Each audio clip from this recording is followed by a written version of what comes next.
la Casa Rosada acá en la Argentina. Y también el Tribunal Federal, el edificio de la Corte Suprema allí en Brasilia, terminó con una conmoción política importantísima, con Lula acusando a Bolsonaro, Bolsonaro criticando a Lula por acusarlo sin ningún tipo de pruebas al respecto. Vamos a sumar a esta charla que tenemos desde temprano, estamos hablando del tema, a Jorge Castro, analista internacional. Jorge, gracias por venir. Por favor. Y preguntarte primero cuál es tu interpretación de estos hechos. ¿Qué es lo que sucedió ayer, a tu entender, en Brasilia? Bueno, el último fin de semana llegaron a Brasilia más de 170 ómnibus provenientes de todo Brasil. De ahí surgieron más de 3.000 manifestantes que se sumaron a los ya existentes en Brasilia, que estaban sobre todo en la parte de afuera del Ministerio de Defensa brasileño, desde los últimos 10 días incluso del gobierno del presidente Bolsonaro. El dato es que a partir de esto se produjo un proceso insurreccional donde estos manifestantes, transformados en insurrectos, ocuparon los 3 poderes del Estado brasileño situados en Brasilia. Lo hicieron con el Congreso de Brasil, lo hicieron también con el Palacio Presidencial, el Palacio del Planalto, y por último lo hicieron con la justicia brasileña, el Superior Tribunal Federal de Brasil. El dato estratégico fundamental para ubicar la extraordinaria trascendencia de lo que ha ocurrido en Brasil ayer fue que los manifestantes, los insurrectos, contaron con el respaldo activo de buena parte de la Policía Militar del Distrito Federal de Brasilia, y al mismo tiempo, y esto todavía es más importante, las 2 unidades del Ejército ubicadas en el Palacio del Planalto, en el subsuelo del Palacio del Planalto, una, el batallón de la Guardia Presidencial, y por un lado, y por el otro, el Regimiento de Caballería de la Guardia de Brasil, no intervinieron para defender el Palacio Presidencial y permitieron, por lo tanto, que los insurrectos ocuparan el tercer piso del Palacio del Planalto, donde se encuentran las unidades y las oficinas presidenciales del presidente Lula. En definitiva, lo que ocurrió en Brasil ayer es un problema que afecta directamente al presidente Lula, en el sentido de que lo que sucedió en Brasil ayer es una crisis de gobernabilidad que muestra la incapacidad del poder político democrático absolutamente legítimo, como es el del presidente Lula, para ejercer el poder político en una situación de crisis debido a la falta de colaboración o al contrario, a la desobediencia activa tanto de las unidades de la Policía Militar del Distrito Federal de Brasilia, como de estas 2 unidades clave destinadas a la defensa de la autoridad presidencial del ejército brasileño. Ahora, Jorge, entonces lo que usted dice que hubo complicidad del ejército, digo, esto no fue una manifestación espontánea, sino que cree que fue plenamente diseñada, programada. Mire, de espontánea esto era uno de los acontecimientos más anunciados de la historia de Brasil de los últimos meses o años. Las redes sociales que organizaron esto, algunas de ellas tienen más de 30.000 usuarios, y que públicamente lo que hicieron fue establecer los caminos de acceso de los 170 ómnibus que llegaron a Brasil provenientes de todo el territorio brasileño, de modo que esto de sorpresa no tuvo nada. Lo que en todo caso puede ocurrir es que hubo asistencia de la Policía Militar del Distrito Federal de Brasilia y la inactividad de las 2 unidades del ejército brasileño ubicadas en el Palacio Presidencial. Estaban los campamentos que recién veíamos en imágenes, por ejemplo, los campamentos de los manifestantes, que un juez ya decretó que tiene que ir las fuerzas a desalojarlos directamente, a sacarlos de esa zona de Brasilia por ser parte de esta insurrección. Ahora, ¿lo calificás como un golpe de Estado, un intento fallido de golpe de Estado, o eso hubiese significado una mayor participación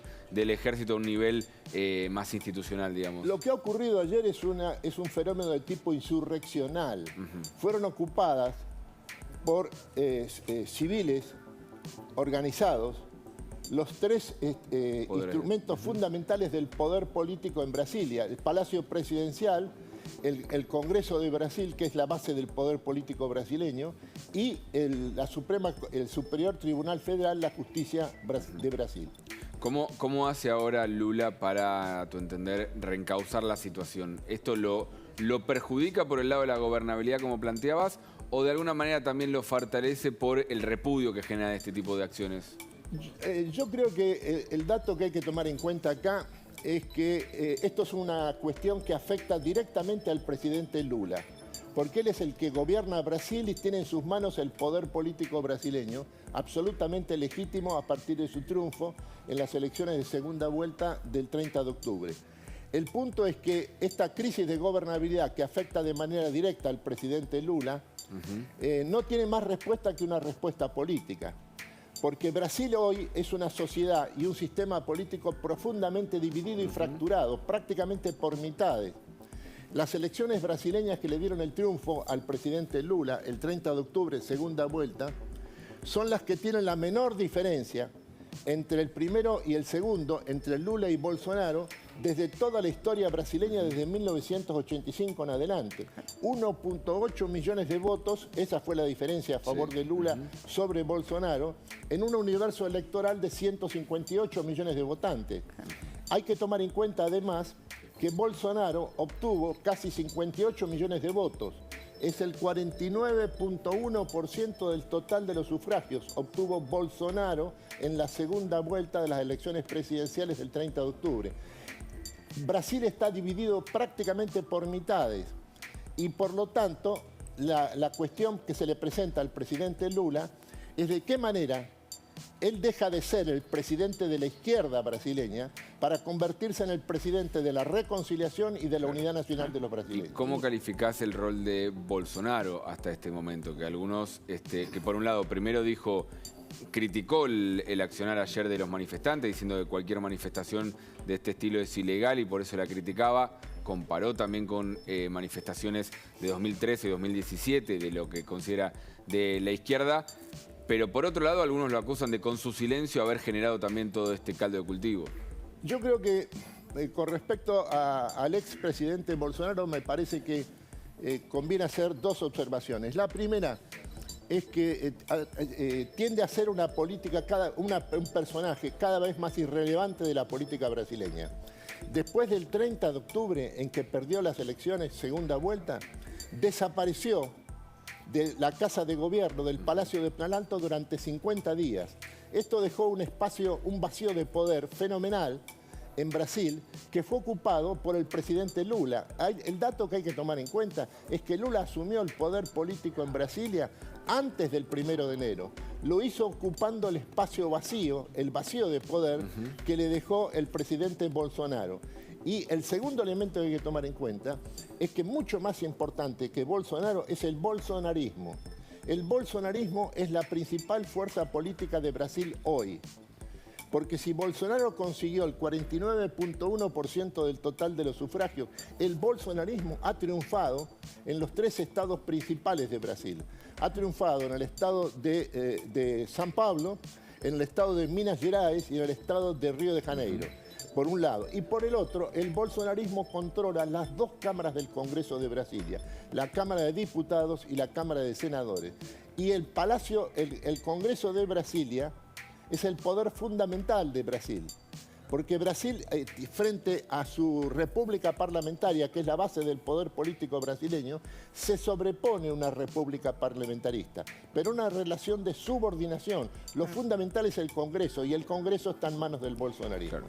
Es interesante, le iba a preguntar al principio si Lula tenía ahora la situación por ahí más fácil para ser este presidente, no solo de la izquierda, sino de todo el país, dado que decía que asumió el poder político antes de asumir, pero después, viendo su segundo punto, de que tiene un rechazo muy alto, parece estar complicado ese panorama. Pero no cabe la menor duda, la situación de Brasil hoy es extremadamente grave.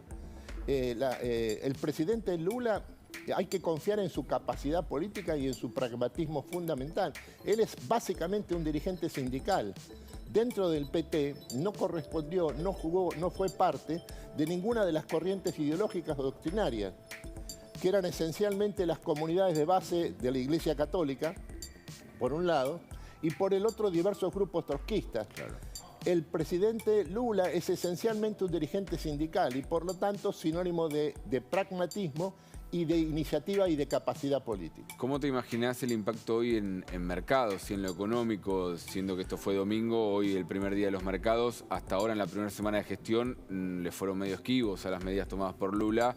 ¿Crees que esto lo puede perjudicar aún más y que haya algún temor a inestabilidad? Yo creo que hay una preocupación muy grande en Brasil, en los medios empresarios y en el mercado bursátil de San Pablo, en lo que se refiere a la orientación de la política económica del presidente Lula, en el sentido de que es una política económica que, como lo señaló él expresamente en el discurso ante el Congreso brasileño del 1 de enero, es una política sustentada en una estrategia de sustitución de importaciones, por lo tanto de vuelta a la estrategia tradicional que fracasó absolutamente en Brasil, orientada al mercado interno.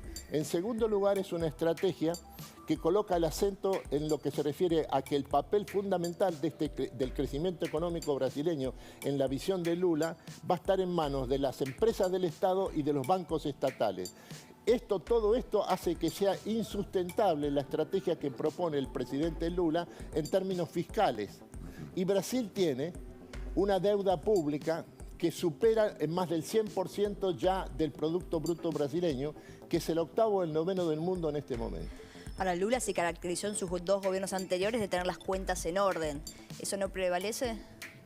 Eso fue antes. Ahora las cuentas de Brasil están en una situación desde el punto de vista fiscal extremadamente delicada. ¿No cree que las va a corregir?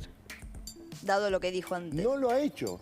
Y además en esta primera semana de gobierno, la respuesta de los mercados y la respuesta del mundo empresario ha sido de rechazo a la orientación económica del presidente Lula.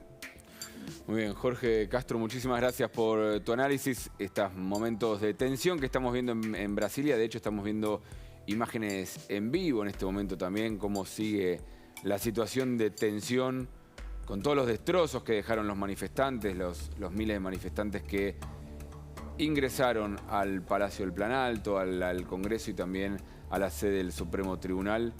Fíjense los destrozos que quedaron en cada una de estas sedes de gobierno. Ya hay más de 400 detenidos, dijo las autoridades brasileñas. Vándalos fascistas, dijo Lula da Silva, a quien acusó a Bolsonaro de estar detrás de todos estos movimientos. Bolsonaro replicó condenando las medidas, condenando las manifestaciones, pero también diciendo que Lula lo estaba acusando sin ningún tipo de prueba. Jorge, muchísimas gracias por esta visita. Por favor, gracias por invitarme.